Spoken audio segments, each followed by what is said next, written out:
Let's have some fun. Okay, people, welcome back to another Fwoosh review. Today, let's take a look at the Bandai S.H. Figuarts Star Wars The Mandalorian Boba Fett. And DHL, you're insane. I think I paid Amazon Japan for this, was it Friday? And then I got shipping notice later that night. And now on Monday, this is in my hand. I heard a knock on the door. I opened it up and there was a guy doing this on the other side. Handed it through a portal and then, and I've been waiting for this. This is the first. Well, Hasbro gave us unarmored Boba Fett so far. This is my first Mandalorian Boba Fett armored that I've gotten, so looking at the package in my new lighting, it's already dark. There's a dark background. There's shiny black to the package. You'll see the figure in a minute. There's the Mandalorian text on the front in gold.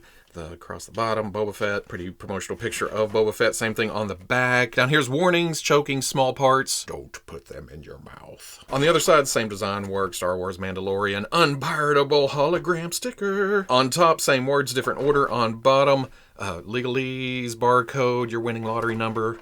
Let's get this open. And it's been a little bit since an S.H. Figuarts figure, hasn't it? Well, I say that. These past couple of years have blown my sense of time.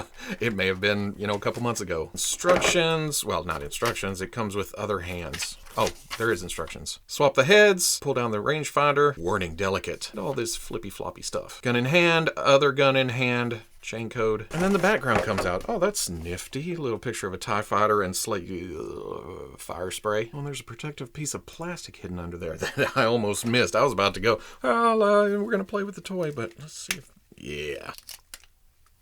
Okay. There we go. Easy peasy. And this is exactly what I was wanting. Well, for the most part, it is stiff. And it may be because of things they had to put on here to make it accurate to the show. But just looking at the figure itself, holy moly. In the last few armored S.H. Figuarts figures that I've reviewed, I've always said that the paint is a little plain. It looks kind of animated. There's not a lot of scuffs or damage. But that works right in this Boba Fett's wheelhouse. This is directly after he repainted the whole armor, so it was clean. I mean, it still had some dings and stuff. It was probably a quick job on the ship heading somewhere. I feel like this replicates what we saw in the show pretty well. Underneath, he's still got the baggy pants and the strap and the knee pads that are actually not on the knee. I've noticed in the show, at least, well, most of the time, it's hanging below the knee, but that's okay. We've never seen him actually use those as weapons, and now that we have, they've got to be accessible when he comes up for the hee-hee. Plus, with this lower robe piece hanging down as far as it does, it's nice to have those peeking out a little bit. Get a little color down on the southern hemisphere of Boba Fett. Gun in the holster, and another thing I appreciate, while they have cut back on a lot of the damage, the scuffs, the wear and tear, they still do little buttons and fine details, and even behind the blaster back there, those rivets. Belt has a leather texture to it, some rope, some stitching maybe. There's a couple of pouches, the buckle, again, boop. That's the kind of things I appreciate. The red of the gauntlets and the little silver parts and the copper and the black and the silver. Yeah, everything stands out nicely. Fresh coat of yellow on the shoulder pads with the Mandalorian symbol over here. Fett's crest, at least that's what I call it. And the red is painted. 3 dots sculpted in, some dings, some pock marks. These are painted silver up here, that's cool. And then again at the knees, the silver, the yellow comes down to the boots.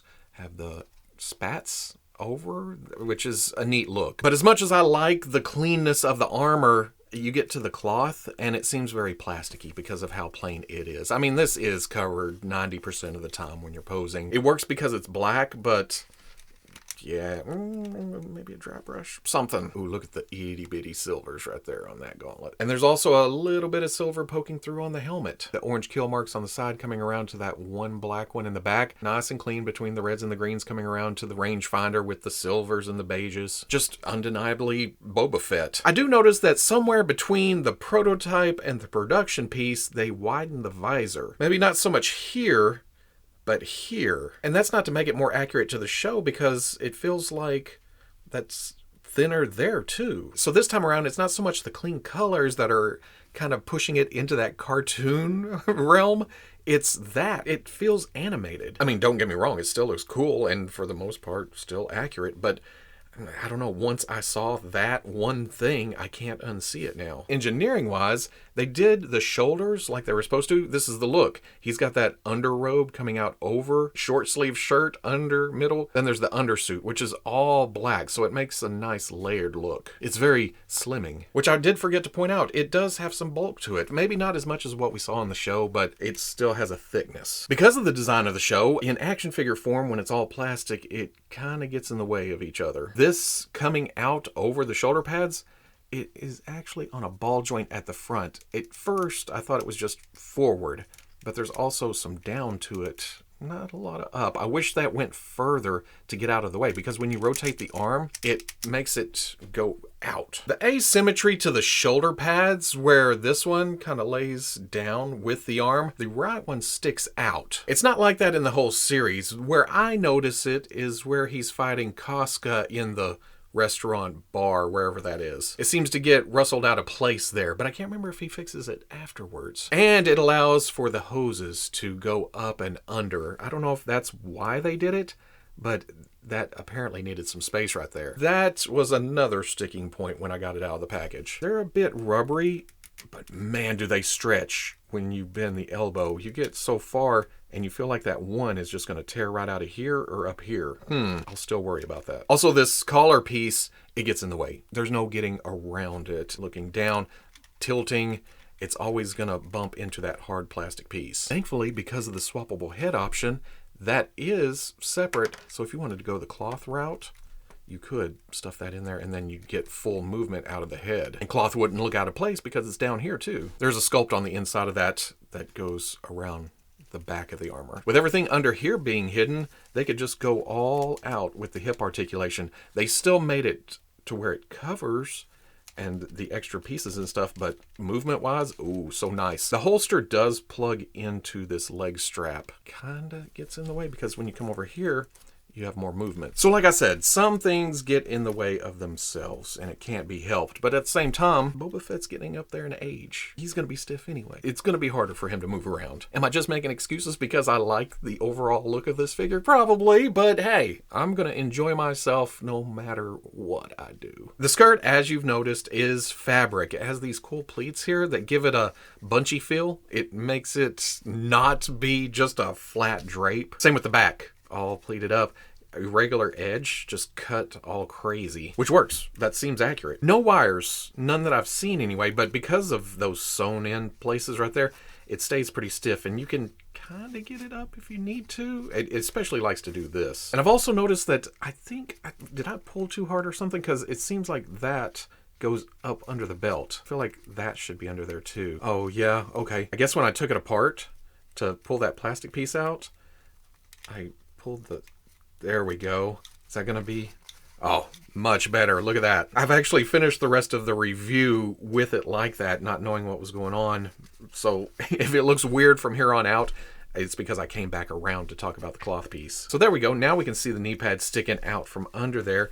And this has the same rise up to here, higher on this side, back down. Going over articulation, there is a hinge at this rangefinder. It does come down. It said be careful, it's delicate, so I try to stay as near the base as I can to turn it down. But yep, that works. There is a dumbbell joint at the top of the neck with a ball down at the bottom, but like I said, with this in between, you can look, should be so much tilt side to side. But without that collar piece, zoop, this shoulder piece, ball jointed at the front, can come forward, can go down, and then it seems to be a dumbbell joint at the shoulder because you can drop it down even further inside of there, and that gives it just a slight bit of butterfly inside. Because it's pegged in, you can rotate around, but yeah, you gotta follow the shape of that. Hinges out, bicep swivel at the short sleeve, very nicely hidden. Single elbow, again, those there, but good range. Swivel, hinge, swivel at the wrist.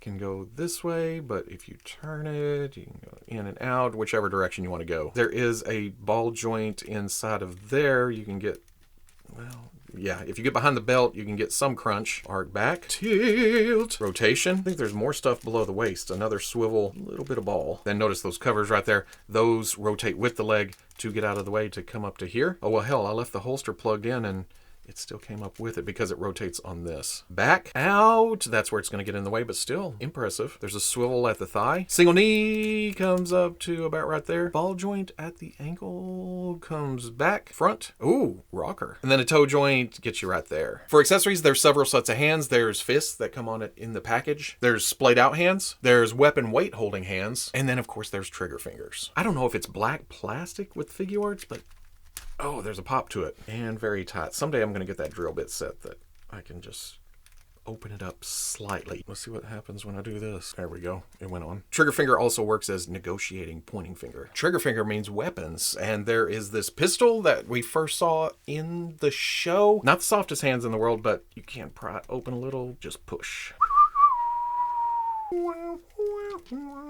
Still feels like a bit of over-engineering to have a holster with a pistol in it and then an empty holster that's just a hunk of plastic. Pull it off that peg at the bottom, and then this one is super tight. I like that it's super tight because it doesn't just fall off. And you saw me moving the leg around and the holster never popped off. Can be kind of a chore to get the other one on. Oh, well, it doesn't even plug.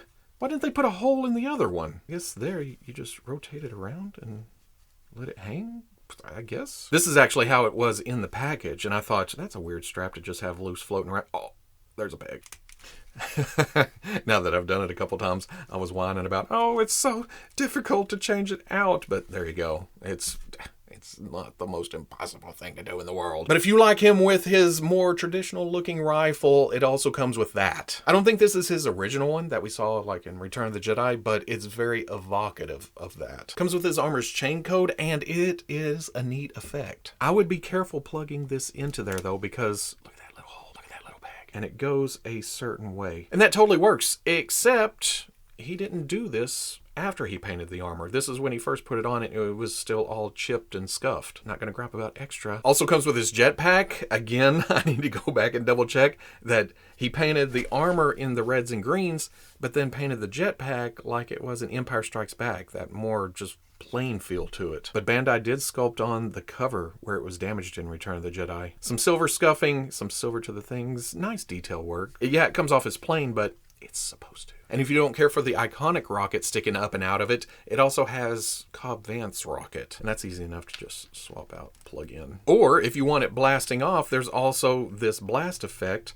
Plug it in here, plug it into here. I like the translucency. So many features on the jetpack. The boosters are also on a ball joint that you can pop off. Well, on there, you get in and out and rotation, but you can also swap them out with other boosters that have blast effects on them. And this is another one of those things that I automatically went for, oh, this is over-engineered. I don't know why they did this. Flip side of that, though, that's very secure. It's a nice pop. It stays in, goes around, and you don't have the possibility of the blast effects just falling out of the booster. This is A-okay in my book. But then we get to my least favorite option, and that is the unmasked Boba Fett head. Don't get me wrong, it's not the skin tones. I think that looks pretty good, and then the scarring, they toned it down a bit from the promo pictures, but again, that's kind of what we saw in the show. Nope, the reason I don't care for this is because it looks like somebody kissed him upside the cranium with an aluminum baseball bat. And now his name's Mud. You had one job, Bandai! It'd be fine if it was looking in this direction. Or even this direction, off to the side.